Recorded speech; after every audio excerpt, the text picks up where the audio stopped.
Dans cet exercice, on va voir le lemme des pics, qui est un énoncé hyper surprenant. Ça dit que si je prends une suite qui a valeur réelle, je peux en extraire une sous-suite qui est monotone, donc soit croissante, soit décroissante. Donc le montrer comme ça, c'est assez dur.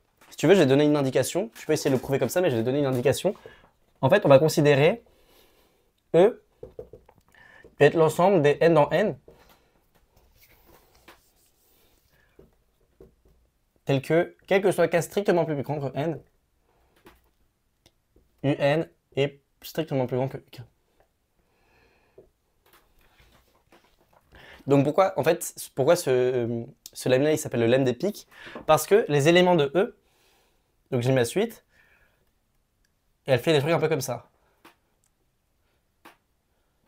Et en fait, chaque point ici, c'est un pic, parce que tu vois que chaque terme après la suite est strictement plus grand que le terme là. Et le lemme des pics, il me dit que je peux forcément extraire une suite monotone. Comment on fait? Pose maintenant si tu veux essayer de résoudre. En fait, le point, c'est que on va faire une disjonction de cas. Si E est fini ou infini. Qu'est-ce qui se passe si E il est fini? Ça dit qu'à partir d'un certain rang, pour tout entier n, il existe un cas tel que uk est plus grand que un. Donc ce qu'on fait, je vais faire le premier cas. On pose phi de 1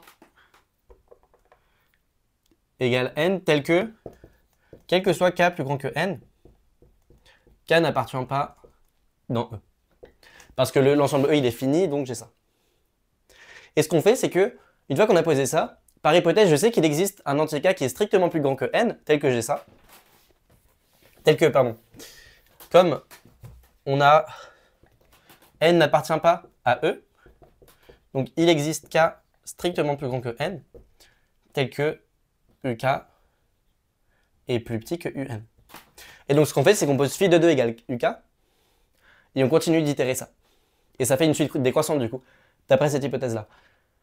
En gros, ce qu'on fait, c'est que si on suppose qu'il n'y a plus de pic, donc un pic c'est quoi? C'est un élément qui fait comme ça. S'il n'y a plus de pic, ce qui se passe c'est que chaque terme de la suite, comme c'est pas un pic, j'ai un endroit où ça dépasse. Et ce terme qui dépasse, comme c'est pas un pic, je sais que ça remonte comme ça. Tu vois, et notre suite croissante, on la construit comme ça. On attend qu'il n'y ait plus de pic, mettons que lui ce soit un pic, on attend qu'il n'y en ait plus. Et ensuite, on prend chaque point, on sait que c'est pas un pic, donc il y en a un qui est plus grand que lui, on sait que c'est pas un pic, et on continue. Ok? Par contre, si l'ensemble E il est infini, je pense que tu vois ce qui se passe. Si E il est infini, conclure. En fait, si E il est infini, ce que tu fais, c'est que tu prends un élément de E. Donc un élément de E, c'est un pic, tout le monde est strictement plus petit. Ensuite, tu prends un autre élément de E qui est après, comme E il est infini. C'est un nouveau pic, sauf que comme lui c'est un pic, lui il est strictement plus petit que lui. Et on prend un autre pic qui est après ce deuxième pic, et voilà, on continue. On construit notre suite avec tous les pics. Donc dans le premier cas, on utilisait le fait que personne n'était un pic. Dans ce cas-là, on prend tous les pics. Ça nous fait une suite strictement décroissante. Et voilà, on conclut comme ça. Ok? Et ce qui est fort, c'est qu'avec ce théorème-là, on peut remontrer le fait que toute suite admet une valeur d'adhérence lorsqu'elle est bornée. Le théorème de Bolzano-Weierstrass. Pourquoi? On veut montrer que si j'ai une suite bornée, alors elle admet une valeur d'adhérence. Bah, ce qu'on fait, c'est qu'on prend notre suite bornée, on utilise le lemme des pics, elle admet une suite qui est monotone, sauf qu'une suite qui est monotone et qui est bornée, elle converge. Et donc voilà, on a montré encore plus fort que le théorème de Bolzano-Weierstrass, ce qui est quand même assez cool.